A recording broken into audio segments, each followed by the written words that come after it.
Oh, Newcastle was really a nice town.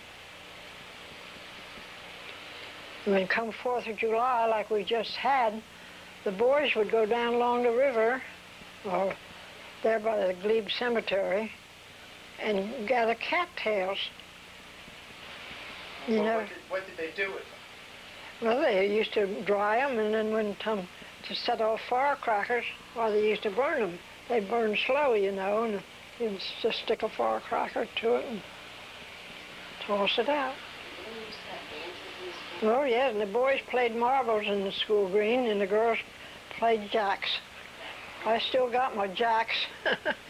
The boys said, make a big, well, you played marbles. They, as you got older, did they have dances down in Newcastle? Oh, yes, they had them up over the, what is Wassums now. Yeah, the Opera House. That used to be the Opera House. Oh, yes, I used to love to dance. They used to Saturday night dances.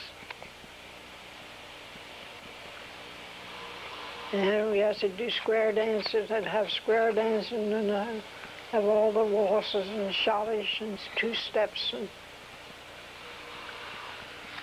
do you remember when the whipping post was? Oh, yes.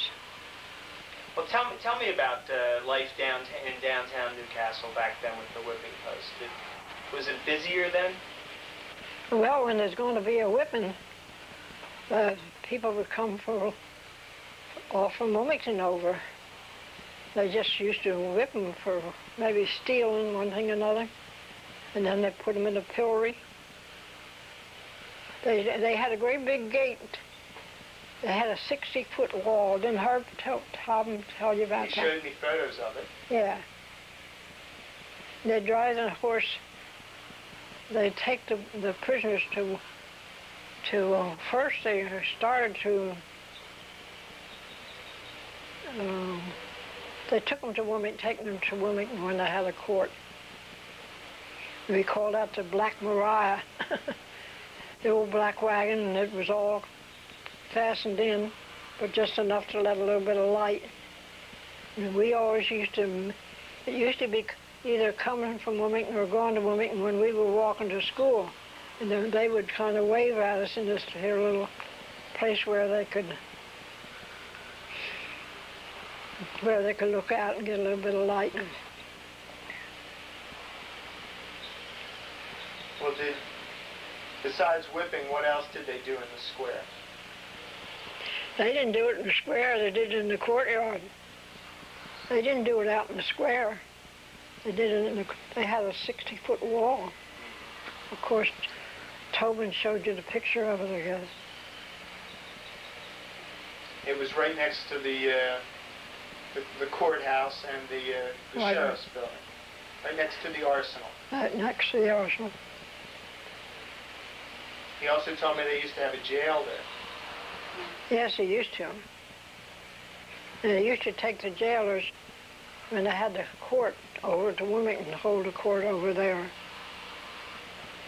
And they'd bring them back in this here Black Maria. That's what they called the Black Maria. Them days we didn't have any snow plows, and they just pushed the snow out on the street, you know, and it was hard in there. But I remember right in front of the Methodist church, the mud would be so deep. From the dirt streets? From the dirt street.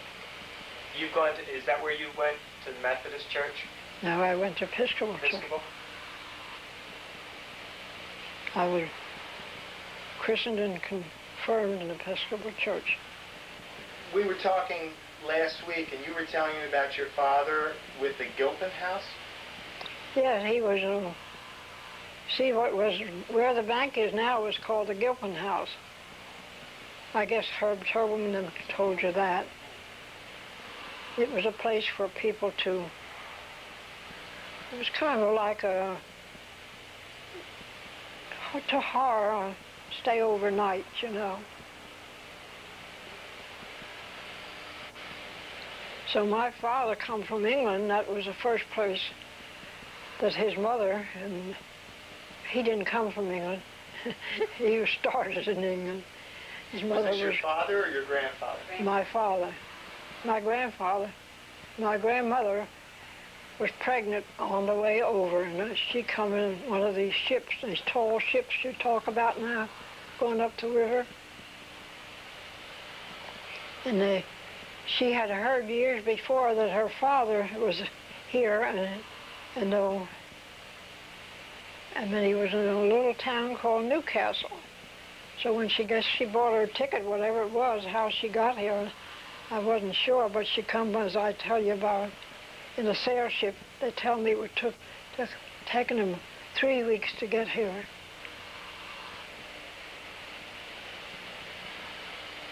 And then they landed in Newcastle. And then my father, they went to the Gilpin house, stay overnight, and they said that, and she was inquiring about her father. And they said there was a man there named Hewlett, but he wasn't there right then. He'd gone up to Pennsylvania, because he had a couple little farms up there, and he was going up there to see how they were making out. And then when he come back, he started to ask this lady who raised her, because when he left England, she was nothing but a girl. So when he found out that her aunt had raised her, aunt somebody, why, they found out they were father and mother, a father and daughter, and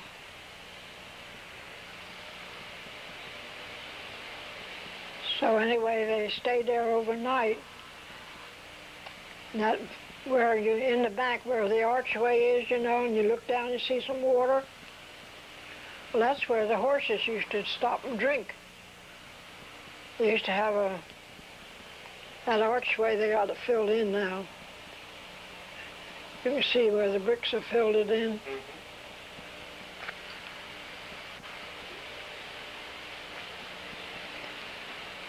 So anybody was going out in the country for any reason, they'd have to hire a horse, wagon. Last farm, my husband and I, we quit farming one time.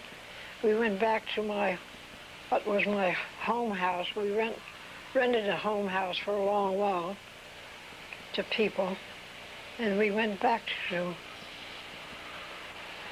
So we quit farming and went home, and my husband, he was being a farmer all his life. He said, oh my, I can farm a 40-acre field or a 100-acre field while I'm messing with this little truck garden.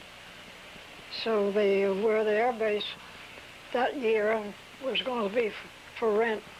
So we rented it, and from there we went one place, and when we quit farm, we was on where the Quigley is now.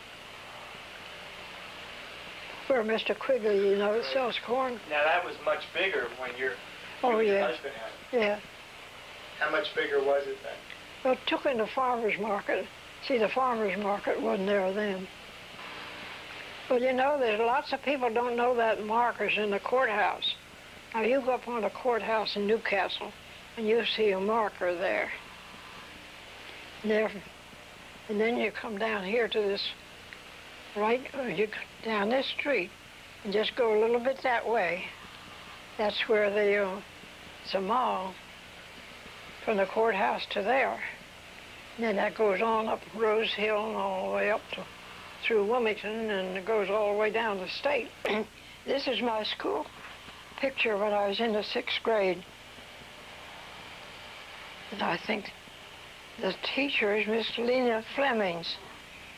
And she's standing in the middle, and the woman looking out the window is Miss Kate Mahoney. And the man on the end, he's Mr. Bennett Lancaster, and he's custodian of the schools.